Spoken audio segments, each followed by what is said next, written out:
군산형 일자리나 이런 것들이 결국 사업은 채택은 됐지만 그것들이 고용 창출이 돼가지고 마지막까지 어떤 일자리 창출이 되면서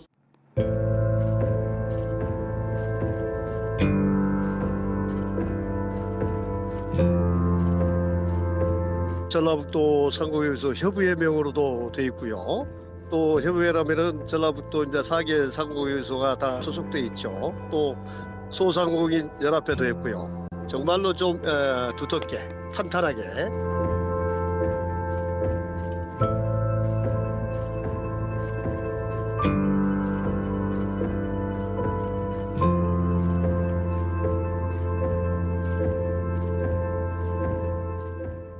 이슈K 시간입니다. 지난 2018년 고용 위기 지역으로 지정된 군산, 올해까지 4년 가까이 정부 지원을 받았는데요. 이달 말 고용 위기 지역 지정이 끝납니다. 그런데 군산 경제 회복이 더디다며 고용 위기 지역을 재지정해달라는 요구가 나오고 있습니다. 군산 고용 위기 지역 재지정과 관련해 박재필 군산대학교 경제학과 교수와 짚어보도록 하겠습니다. 어서 오시죠. 네. 안녕하세요. 안녕하세요. 앞서 이제 보도에서도 보셨지만 군산이 고용위기 지역으로 지정된 뒤에 한 2번 정도 더 연장이 됐죠. 그런데도 군산 지역 경제가 좀처럼 나아지지 않아 보이는데 좀 어느 정도이길래 재지정 요구가 또다시 나오는 건가요? 네, 군산 경제 한마디로 참 어렵습니다. 먼저 3가지 정도만 먼저 말씀을 드리겠습니다. 첫째, 고용률은 15세 인구 가운데 취업자가 몇 명인지 그 비율을 의미합니다. 호남지방통계청 자료에 따르면 21년 상반기 기준 군산시의 고용률은 55.4%로 전북 14개 시군 가운데 꼴찌이며 전국에서 231개 시군구 가운데 192로 최하위 상태를 유지하고 있습니다. 둘째, 군산시의 소규모 점포 공실률은 20년 4분기 기준 26.6%로 전국 평균 7.1%의 약 4배에 육박하고 있습니다. 이는 군산이 소상공인과 자영업자의 무덤이라고 볼 수 있는 부분입니다. 끝으로 군산 인구는 16년에 27만 6천 명에서 20년에는 26만 9천 명으로 5년 동안 7,371명이 감소하였고 연평균 1,500여 명이 군산을 떠났습니다. 이러한 경기 침체 지속의 원인을 저는 2가지로 말씀드리겠습니다. 17년 7월 현대중공업 군산조선소의 가동 중단과 18년 5월 한국 GM 군산 공장의 폐쇄에 따라서 이들 대기업들과 다수의 협력 기업들에서 이 대규모 감원, 명퇴, 인력 재배치가 발생하면서 양대 주력 산업의 기반이 붕괴되었습니다. 이후 채 2년이 지나기도 전에 설상가상 코로나19로 인한 도소매, 숙박, 음식업 등 경기 민감 업종의 타격이 또 한 번 우리 지역의 소상공인, 자영업자들을 위축시킴에 따라 소비 감소에 의한 악순환이 유발되었습니다. 네. 이러한 과정을 거쳐서 군산 경제는 최악의 상태에 직면했다, 이렇게 말씀드리겠습니다. 예, 고용 위기적으로 지정되면 한 해 200억 원가량 지원금을 받는다고 하던데요. 이렇게 지원 받았는데도 지역 경제가 살아나지 않은 이유 어떤 게 더 있을까요? 네, 22년 군산시 예산 1조 5천억에 비교하면 200억 원은 결코 적지 않은 재원입니다. 이 재원들은 다음과 같은 일자리 관련 부분에 주로 활용되었습니다.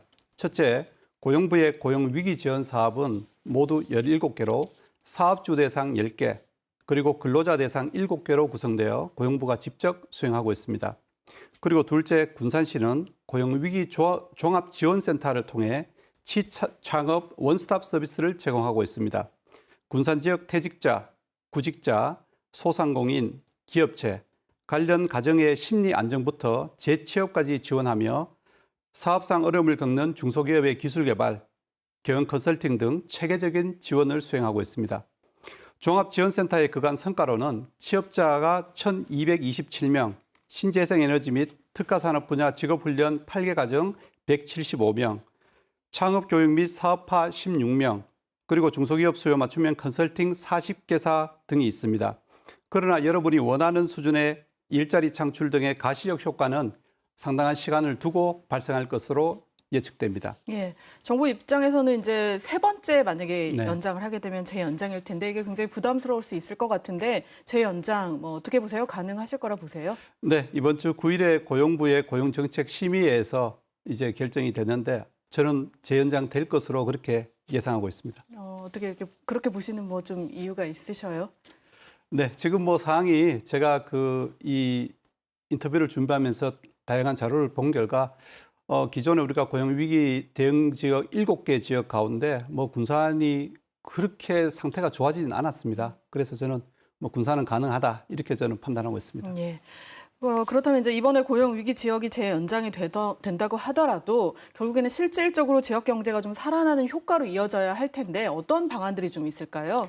네, 먼저 고용 위기 관련 지원 정책이 지역 경제가 무너지고 나서야 그 계획을 세우고 지원하는 이런 사후 대응 전략에서 벗어나서 사전에 징후를 발견하고 대응하는 사전 대응 방식으로 정책 전환이 필요하다. 저는 이렇게 생각하고 있습니다. 아울러 기존 전북의 산업 구조는 자동차와 조선에 지나치게 편중되어 있어서 이번에 주력 산업의 다각화가 꼭 진행되어야 할 것이다. 저는 이렇게 판단합니다. 예로 전주 혁신도시의 연기금 중심의 금융허브 전략, 전주의 탄소산업, 익산의 푸드클러스터, 그리고 농생명산업 등 다양한 제조업과 금융업 등의 신산업 기반을 이번에 꼭 확보해야 될 것이다. 이렇게 판단합니다. 군산경제 역시 전기차와 해상풍력으로의 전환을 계획하고 있습니다. 첫째, 전기차 산업은 24년까지 누적 생산량 24만 대, 연간 생산량 10만 대의 어떤 생산 체계를 구축함으로써 안정적인 전기차 산업 생태계를 구축할 것으로 예상하고 있습니다. 둘째, 해상풍력 역시 서남의 2.5기가 해상풍력 단지에서 24년부터 28년까지 5년간 매년 500메가와트 3조 원의 물량이 지역에 풀릴 것으로 예상하고 있습니다. 이 정도의 물량이라면 전북권 해상풍력 산업 생태계 구축에 아주 큰 기여를 하리라 판단하고 있습니다. 예. 산업구조 재편 뭐 이런 것도 이제 필요하다고 말씀을 하셨는데 또 군산 경제 회복을 위해 지금 이제 군산형 일자리 등이 추진되고 있잖아요. 효과는 어떻다고 보세요? 네, 군산형 일자리, 뭐 광주형 일자리 참 요즘 아주 중요한 이슈가 되고 있습니다. 군산형 일자리는 명신과 에디슨 모터스를 중심으로 전기차 클러스터를 구축하려고 21년 올해 2월에 지정이 되었습니다. 다행스럽게도 올해 명신은 기존 계획은 한 3,000대 정도를 예상했으나 원래 그 자동차용 반도체 부족 뭐 여러 가지 사태 등으로 인해서 단위고 밴 1,000여 대 정도를 생산할 것으로 그렇게 예상되고 있고요. 에디슨 모터스도 요즘 이번에 약 30대의 차량을 출고한 것으로 그렇게 알려져 있습니다. 비록 올해 생산량은 뭐 그렇게 많지는 않았지만 이제 전기차 생산이 군산에서 시작되었다라고 하는 이런 점에서 이제 우리는 새로운 어떤 시대를 열고 있다. 이렇게 저는 정의하고 싶습니다. 일단 긍정적으로 좀 전망을 하고 네, 계시는군요. 그렇습니다. 또 군산이 이제 산업위기 대응 특별 지역으로도 지정이 됐죠. 지난 8월에는 지역산업 위기 대응과 지역 경제 회복을 위한 특별법도 제정이 됐는데 이런 것도 역시 군산 경제 활성화에 좀 도움이 될까요? 네, 근본 이 특별법은 미래의 군산 경제 활성화에 도움이 되리라 예상합니다. 반면에 이 현 시점에서는 다만 고용위기 및 산업위기 관련 기존 지원 정책의 효과를 일부 확인할 수 있었습니다. 노동연구원에 따르면 고용위기 및 산업위기 관련 약 2조 원의 정책 지원이 5만 3천 개의 취업 유발 효과를 나타낸 것으로 발표하였습니다. 특히 이번 고용 효과는 제조업보다는 서비스 업종에서 더 큰 것으로 파악되고 있어서 제조업까지 이 고용 효과가 나타나는 데는 조금 더 긴 시간이 필요할 것으로 생각하고 있습니다. 따라서 군산 역시 제조업보다는 이 서비스 업종에서 취업 유발 효과가 장기적으로 나타날 것으로 그렇게 판단하고 있습니다. 네, 오늘 말씀 고맙습니다. 네, 감사합니다.